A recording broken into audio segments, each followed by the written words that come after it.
I'm Frank Garza, and welcome to Here and Abroad, a podcast that follows the U.S. men's national team and their player pool across Europe, MLS, or wherever else they play their club football. The USMNT will play Panama in their second group stage match of the Copa America on Thursday evening. On today's show, we're going to preview that match. To help me do that, I've invited Chuck Booth to join the show. Chuck is a soccer writer at CBS Sports. Chuck, welcome to the show. Hey, thanks for having me back yet again. Yeah, I should have said welcome back to the show because you've become quite a frequent guest on here. But I'm excited to get your thoughts on this upcoming match here against Panama. And the first thing I want to kind of ask you about is, what's the biggest thing you'd like to see the U.S. do differently or improve upon versus what they did in the Bolivia match? So yeah, that's where it's kind of interesting because it's not even necessarily that they need to do much differently because the chances were there. And also when you get to a tournament like this, the goal is just to win. Like, it doesn't matter how you win, but that defeating Panama means that they'll have a place in the knockout round. You hope that you're going to put multiple goals past Panama to have a chance at first place in the group, but that's something that might be easier said than done, just considering how games against Panama normally go. But again, just get the early goal and hopefully dictate the match from there. Yeah, they did such a great job of doing that the other night, getting that early goal. And I find that's a huge difference for this team when they play a opponent that they're favored to play against. Is sometimes they don't get that early goal, and next thing you know, we're in the 70th, 80th minute. We're still waiting for the first one, and now there's a lot of tension. What do you think about the starting lineup? Okay, do you see Berhalter making any changes to the starting lineup, or do you think he should make some changes to the starting lineup? Yeah, I wouldn't be against him making changes. I don't think he's going to make any changes because, Berhalter usually, especially if the team wins a game, normally doesn't change anything. And, considering the performance, there aren't many things that need to be changed because, when you think about the front three, they need as much time together as they can possibly get, because one of the cool things about playing Bolivia, and everything that I've done when it comes to talking about the Bolivia match has to come with an asterisk, but it's Bolivia and they weren't playing at altitude at home, because that is a very important thing. That the only advantage that this team has is where their home stadium is located. Everything else, they're much poorer than the average CONCACAF opposition that the United States would play. But they created plenty of chances. They dictated the match. Matt Turner really didn't have to do very much in goal. And you were still able to give Tyler Adams some time to knock rust off from the fact that he hasn't really played much this season. And I think it's really important that despite the fact that Tyler Adams didn't really do anything to write home about in that first match, that he still needs to also play again, considering that he just needs as many minutes as he can safely get under his belt right now. Yeah. I mean, Berhalter has shown that he's been staying pretty consistent with the lineup lately. He used to tinker all the time when I think back to World Cup qualifying and whatnot. But in this Berhalter 2.0, he's been a lot more consistent. Throughout the friendlies, he didn't the previous two friendlies before the Copa America, he didn't change much. But I'm wondering if there's what I'm curious to see is if he'll rotate at all, just with kind of a long-term view in mind for the entire tournament. The reason I say that is because I felt like against the Netherlands at the World Cup, it looked like some players were a little bit gassed. I mean, the U.S. didn't have as much depth then. Berhalter did not rotate hardly at all. And now it seems like we have more depth, and I'm wondering if he'll take a longer term view of this whole tournament and say, you know what, maybe I'll give a few guys rest in areas where we have more depth. What's your thoughts there? Should he? See, yeah, should I he do just that? wonder if I know everyone wants to beat Uruguay, but I wonder if he waits for that game to actually even consider rotation, because it feels like you're kind of overlooking Panama as an opposition if you change too much right now. And like there are obvious areas where you could make a change depending on what happens, because if Tyler Adams isn't fit to go 60 minutes, then he should probably start this game on the bench and actually come on later to close things out. There's also Weston McKennie's performance in the first game, which, like, while he was better in the second half, it still wasn't great. And it feels like we haven't seen the Weston McKennie that we normally saw with the national team for a while, which I kind of don't even understand, because he's coming off of like his best holistic season in Europe and seemed like one of the players that you didn't need to worry about in the starting lineup. Yeah. Yeah, his disappearing act is something I haven't understood either. I did see some signs of life from him in this match against Bolivia. And we talked about this quite a bit on the last episode I did of Here and Abroad, but it still wasn't quite good enough, clean enough, but I thought he came with more energy. I noticed him more in the match, whereas like for a while now, I just kind of forget he's out there, at times. And this match, I just noticed him with more energy. He was around more. He was involved more. And so I completely agree. I hope he continues to kind of ramp that up. Yeah. And we got to have him performing at a higher level. I almost wonder if the play, if even he's still trying to figure out what he needs to do as a player playing alongside Gio Reyna in this deeper role. Just because a lot of the touches that McKennie used to be the person taking to get the U.S. out of tight areas, it's actually Reyna taking now and actually progressing play up the field. And so you'd like to see them switch off more, but also depending on the situation, it's like Reyna is the better player with the ball at their feet. So if it's something that McKennie can adjust to, then you probably need to put in a different midfielder just to balance things. Yeah, that's a good point. Now that you've said that, I'm also saying, okay, and he's also hasn't been playing with, Tyler Adams, which he was so used to. So he's been playing with Gio Reyna and usually another deeper midfielder with Adams out. Musa's been in there, Cardoso's been in there. So maybe it is just some kind of chemistry thing. I am really curious. The midfield is one of the positions that I think we have more depth in. And so if Greg was going to rotate somebody there, that would make sense. And then there's just this, like you mentioned, the whole Tyler Adams thing. On one hand, you want to see him continue to build his minutes. But on the other hand, maybe, I don't know, he gets a rest. It'll be real interesting to see. And then the one other position I'll say that I wouldn't be surprised to see a change is maybe at center back, just because I think that, we have 5 center backs in camp. 4 of them have started, fairly recent matches. And so I wouldn't be surprised if, one of the, maybe Miles Robinson, maybe Cameron Carter-Vickers gets a start just to give, maybe Tim Ream a rest or somebody else. Center back's really tough for me because I know, yes, there's 5 center backs.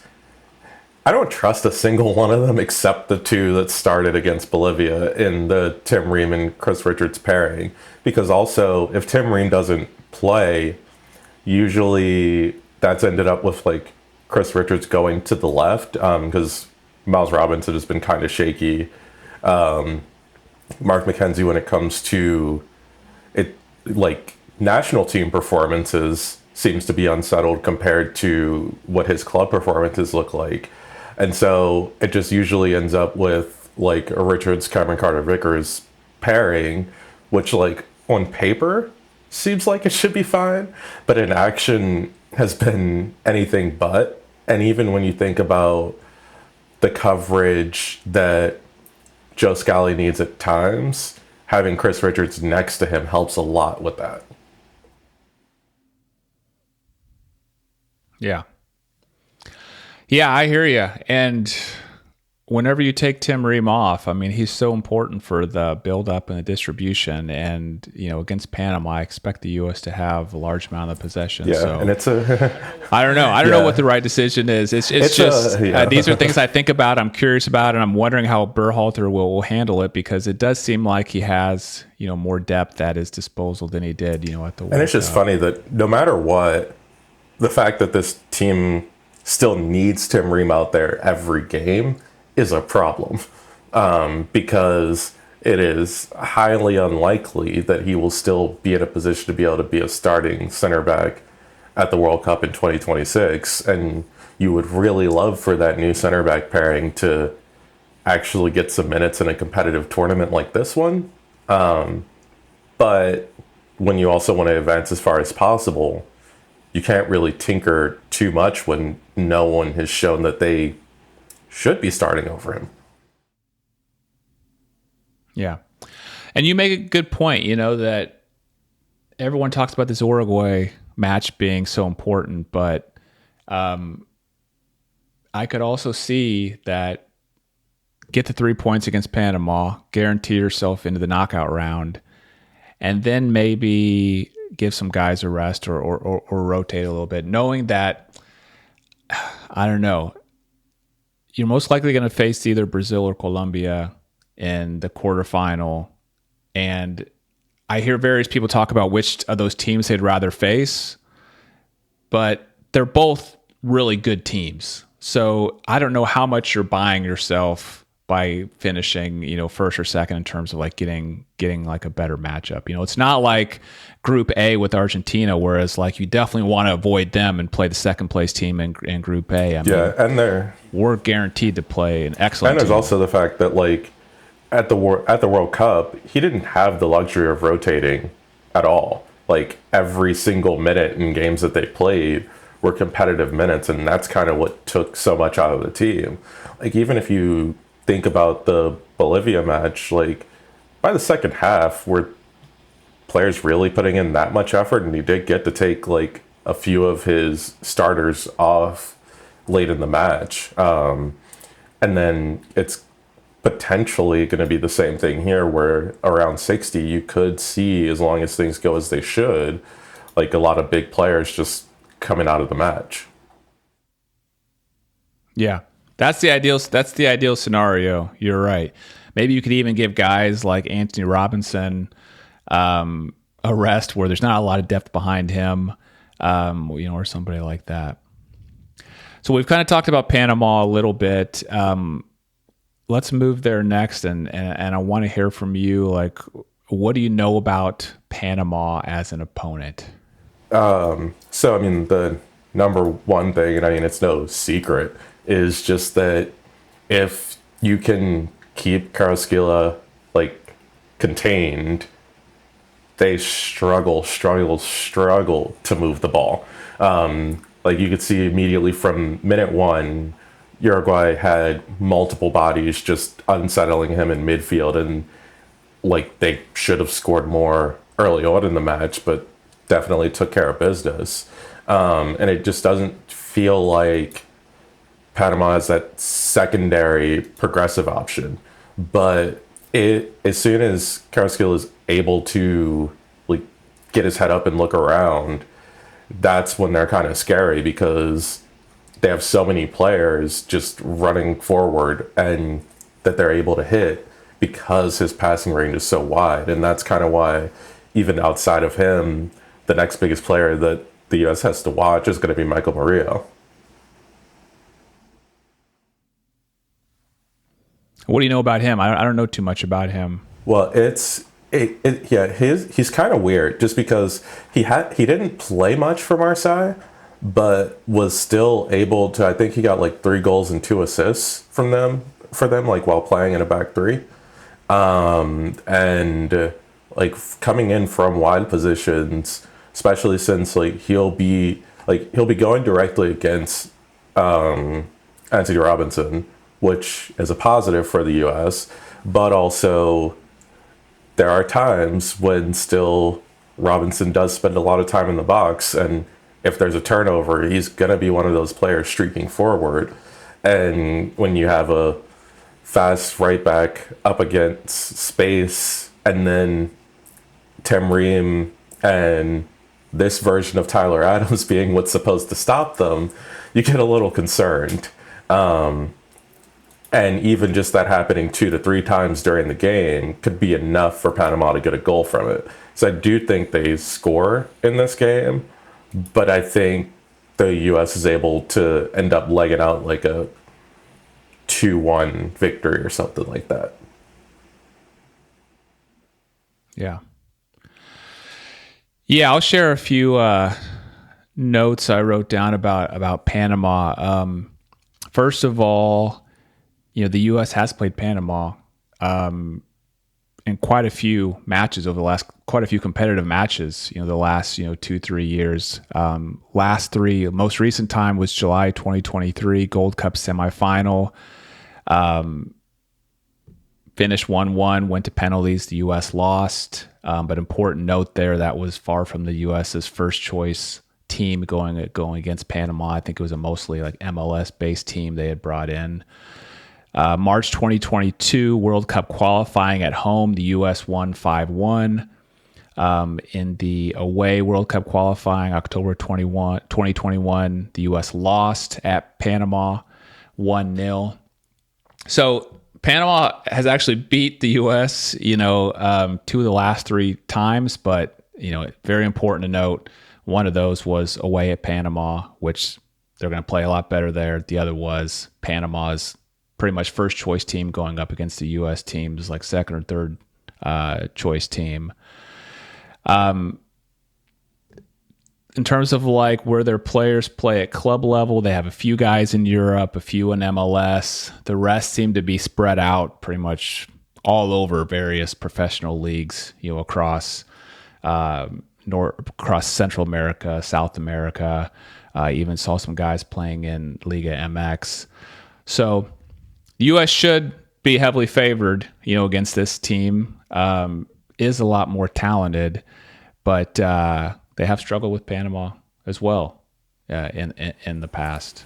Yeah, that's the thing when you just get into these CONCACAF matchups. Like even when Mexico played Jamaica, like sure Mexico like dominated most of the game, but these teams know each other and know how to defend against them. Like Jamaica had no midfield, but it didn't feel like Mexico got off really a shot that they should actually be worried about until they scored their goal. And it's kind of that same way in the USA playing Panama. And it's kind of funny because also even today they announced that there's another friendly against Panama because we just need to see this team again. Yep, I'll be right here in my home city of Austin, Texas in October. I'll be able to go see the U.S. Versus Panama. Okay, so thinking about this result, how important is it that we get a win against Panama in your mind? Obviously, we can still qualify for the knockout round if we don't get the win, but how important is it that you think the U.S. extremely gets important 3 points? Like this is one of those games that does define how this tournament goes for the U.S. Because well, yes, they don't necessarily need a win. They're pretty fine with a draw in this game. You need to beat the teams that you're supposed to beat. And if you look at the schedule, you expect a win against Bolivia, a win against Panama, and at least play tightly against Uruguay. Like, no one expects a win. You'd be happy with a draw. You'd be over the moon with a win. But it's like the U.S. are unfortunate to be drawn into the toughest side of this bracket because I highly believe that basically the winner between the eventual matchup of Uruguay and Colombia will win this tournament. And unfortunately, the U.S. has to play both of them, or potentially Brazil. But still, it's like when you look at the way that this lined up, like it could not have been worse for the United States. So it's like I understand that people want the U.S. to get past like the round of 8 and actually make a run to this tournament final. And like, sure, it's something that could potentially happen, but when you're looking at what actually makes this a successful tournament and what shows growth from the U.S. compared to the World Cup, it's handling as they're supposed to handle because they didn't particularly do that when they faced Wales, and that's what put them in the position in the World Cup that spent everything and that they ended up out of gas when it came to the round of 16. But if they can change that, defeat Panama, then you're looking at a situation where it's like, okay, maybe there is more of a chance in the knockouts because we can rotate and like players are showing that they're doing what they're supposed to do and what we expect them to do. Yeah. Yeah, I'm glad you brought up this point. I hadn't thought about it like that it wasn't just their lack of depth, it was that they had to put so much effort into that game against Iran in the third group stage match that probably was a bigger reason that they were kind of out of gas a little bit, for the Netherlands game. It wasn't just a depth issue. Well, yeah, I think it's super important to get the win here. And I wanted everyone to think about this scenario. Let's say that the U.S. draws Panama. Doesn't seem like the end of the world. But what's most likely going to be the case if that happens is Uruguay will be at the top of the table with 6. They'll be through the knockout round. The U.S. will then have 4. Panama will then have 1. So it'll be between U.S. and Panama for that second spot. Panama plays Bolivia in their next match. And I fully expect them to handle Bolivia without any problem based on what I saw when the U.S. played Bolivia. So that would put them up to 4 points. And that means the U.S. has to get a result against Uruguay, which is far from guaranteed. Or we could end up tied with Panama and it goes to like goal differential. And so that's a little too tense for me. No, I don't want any mathematical and you don't want any mathematical chance of the U.S. not making it. And you don't want goal difference to come into play when one team's playing Uruguay and the other's playing Bolivia, because Panama can very easily score 4 goals in that game, despite the fact that their attack isn't great, and the U.S. could concede 3, and then you have a problem because if the U.S. does not make it out of this group, and like, sure, there are reasons to rip everything up no matter what happens in this tournament, but if the U.S. doesn't make it out of this group, there literally is no choice but to start over following this tournament because it's a complete failure. Yeah. Well, I hope we get the 3 points. I certainly don't want what I described, to happen, but I think it just helps. It put it in my mind how important this W is. Don't want that tension going into the final group stage match.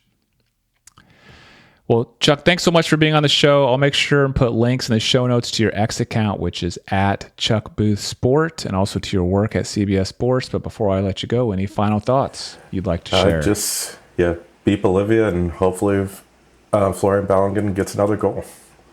I mean, Panama.